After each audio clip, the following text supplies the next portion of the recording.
Ever since that landline commercial with the dad clinging to a desk phone while his family zooms around on hoverboards. Have you been thinking about ditching the traditional phone line and jumping into the world of VoIP? Maybe you've even stumbled upon Ooma, a popular VoIP provider known for its sleek devices and affordable plans. But as you delve deeper, a question pops into your head. Do I actually need a router to use Ooma? Let's take a step back.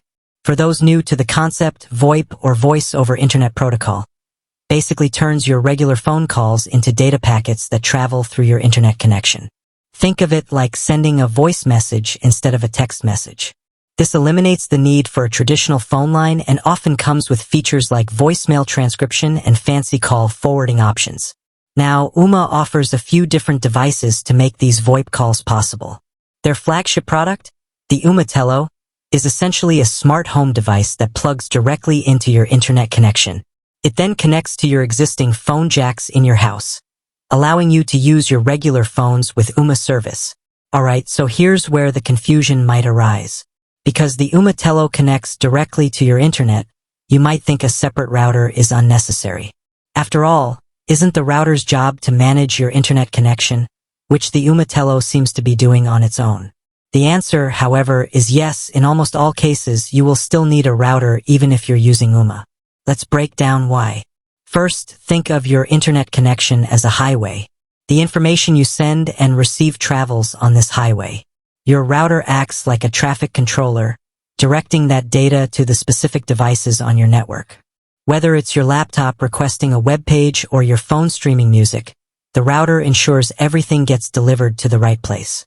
The Ooma Telo itself can only handle phone calls.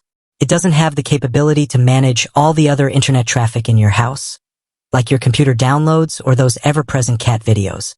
That's where the router comes in. Here's an analogy. Imagine you have a bunch of letters addressed to different people in your house.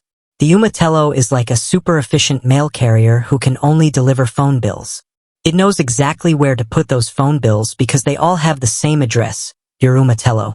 But what about the birthday card for your grandma or the bank statement for your dad? That's where the router comes in. It acts like a regular mail carrier who can sort through all your mail and deliver it to the designated recipient, your various devices. Now, there might be a rare exception to this rule. Ooma does offer a device called the Ooma Link, which combines the functionality of the Ooma Telo with a basic built-in router. However, this router is very limited in its features and range. It's really only suitable for very small homes or apartments with minimal internet usage. So, we've established that you most likely need a separate router even with Ooma. But beyond just functionality, there are other benefits to having a good quality router. A good router can provide better Wi-Fi coverage throughout your house, ensuring a stronger signal for all your devices. It can also offer features like parental controls to manage what websites your kids can access or prioritize bandwidth for specific devices, like your work computer during video conferences. If you're looking for a new router to pair with your Ooma service, there are a few things to consider. First, think about the size of your home and how many devices will be connected. A larger home with many devices will need a router with a wider range and stronger signal. You might also want to consider features like dual-band Wi-Fi, which provides better performance for newer devices, or guest network capabilities, to offer a separate Wi-Fi network for visitors.